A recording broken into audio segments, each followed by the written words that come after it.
Krystal, what are you taking a look at? Well, guys, we're now getting the clearest picture to date of the early days of Russia's war in Ukraine, including Putin's thinking, the concessions that both he and Zelensky were actually open to, and critically, the way that NATO, led by the U.S., made a strategic choice to kill a budding peace deal that could have brought a ceasefire mere weeks into this horrific conflict.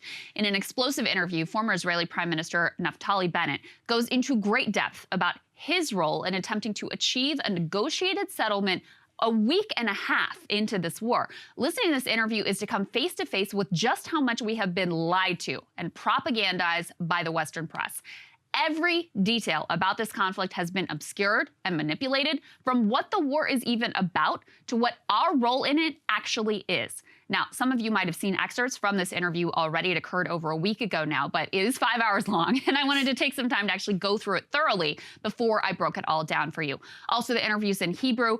I'm going to read a bit of the English translation and put the video up on the screen so you can just get a vibe of what it looks like. Right now, we're dropping into the interview after former PM Bennet has already described the outlines of the deal and his role in the negotiations when he explains why this diplomacy all came up empty-handed. So he says, "I'm just the mediator, but I turn to America in this regard. I don't do as I please. Anything I did was coordinated down to the last detail with the US, Germany, and France." The interviewer then asks him, "So they blocked it?" And he replies, basically, yes, they blocked it. And I thought they were wrong. In retrospect, it's too soon to know. So in that clip, Bennet there says unequivocally that NATO, led by the US, blocked a budding peace deal. At another point, Bennet says, quote, "I have one claim. I claim there was a good chance of reaching a ceasefire." The interviewer then queries whether Bennet means they could have achieved a ceasefire had the U.S. not curbed it, and Bennet nods yes in confirmation. Think of how explosive this revelation is. If there was an ounce of credibility in the Western press, this would be bombshell news. It reveals a portrait of the war and our role in it that is wildly out of step with the narrative that the U.S. public has been fed, in which we are solely supporting Ukraine's ambitions, as Biden says nothing about Ukraine without Ukraine, and in which our only choices are to let Ukrainians be slaughtered or ship tanks and probably fighter jets and court war with a nuclear-armed superpower. In reality, Ukraine, led by Zelensky, wanted a deal early in this conflict and was willing to make some hard compromises to get there. And far from the imperialist madman presented in the U.S. press, Putin was also seemingly willing to make significant compromises to achieve a ceasefire. Bennet says it was his impression that both of these men wanted a ceasefire at that point. Now, most of the press simply ignored these revelations, which honestly was probably the safest choice, because the attempt to spin it was hilariously flailing. This attempt to spin from Insider claims that actually the Hebrew was translated incorrectly. And when Bennet says, quote, "they blocked it," the correct translation should have been, quote, "they stopped it." Oh, well, if the U.S. stopped the peace negotiations, that's totally different than if they blocked the peace negotiations. Come on, people.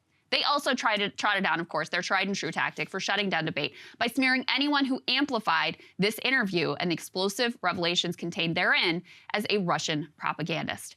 But whether the proper Hebrew to English translation is blocked or stopped, this is not the first indication we've gotten that the U.S. killed an emerging deal and chose war over the possibility, not a certainty, but the possibility of negotiated peace.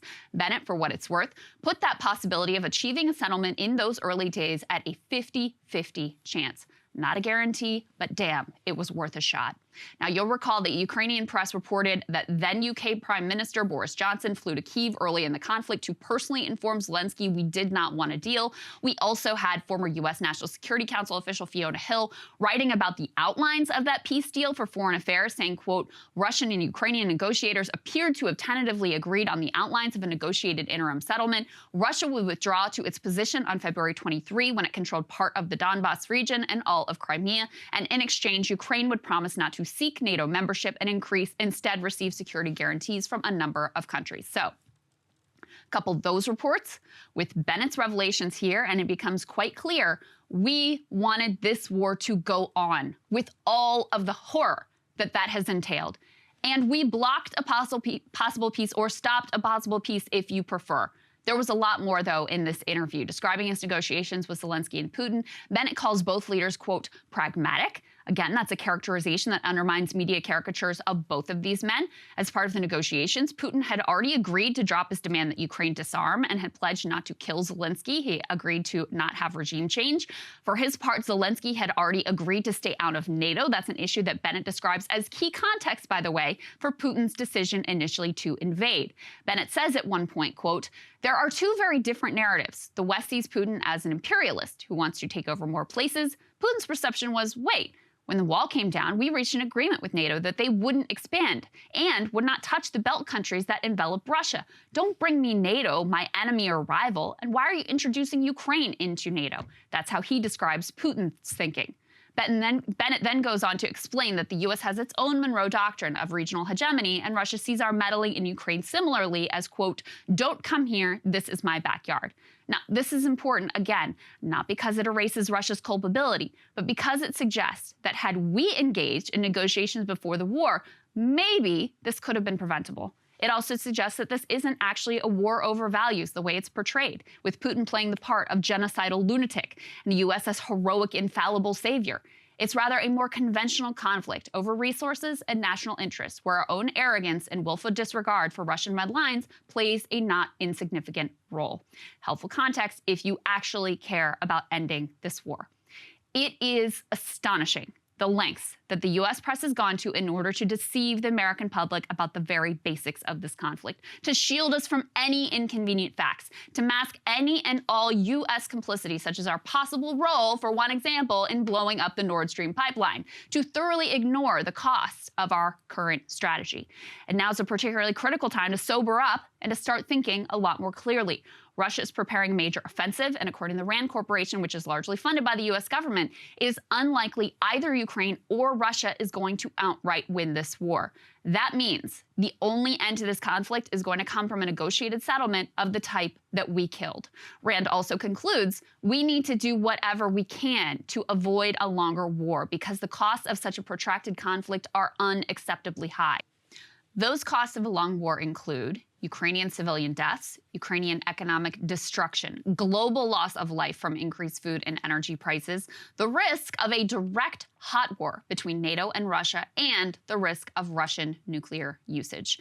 As the report dryly explains, quote, "Avoiding these two forms of escalation is the paramount U.S. priority. At least it should be the paramount U.S. priority."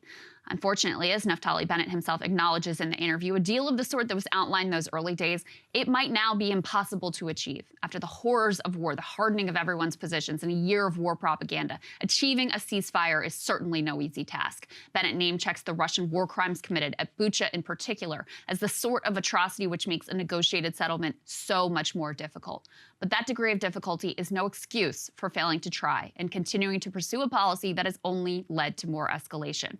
From invasion to the present day, the Western press has given you a wildly disordered, one-sided, and at times outright false understanding of the very basics of this conflict.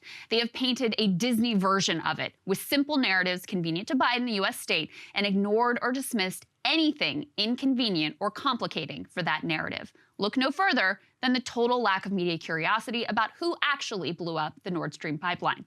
This interview is just the latest proof that whatever the media might say, Biden's decisions have guaranteed carnage and further disaster.